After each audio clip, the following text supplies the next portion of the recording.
The Michigan Central Station began operating as Detroit's main passenger depot in 1913 after the older Michigan Central Station burned on December 26, 1913.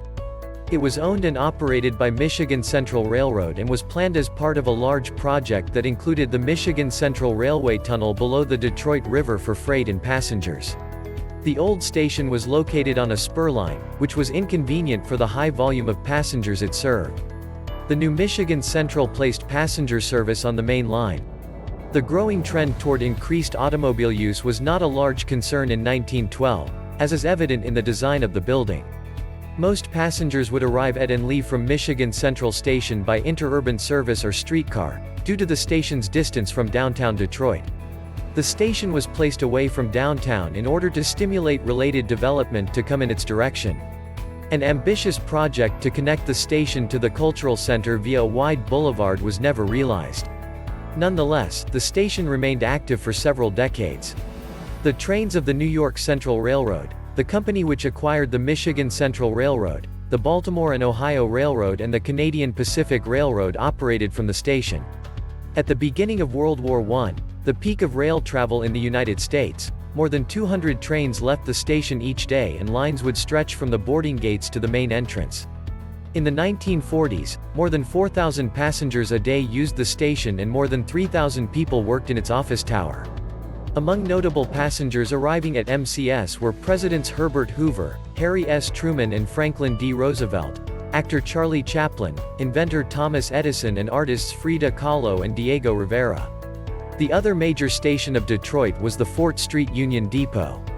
In the 1920s Henry Ford began to buy land near the station and made construction plans, but the Great Depression and other circumstances squelched this and many other development efforts. The original design included no large parking facility. When the interurban service was discontinued less than 2 decades after MCS opened, the station was effectively isolated from the large majority of the population who drove cars and needed parking to use the facility. Passenger volume did not decrease immediately. During World War II, the station was used heavily by military troops. After the war, with a growth in automobile ownership, people used trains less frequently for vacation or other travel. Service was reduced and passenger traffic became so low that the New York Central attempted to sell the facility in 1956 for $5 million, one-third of its original 1913 building cost.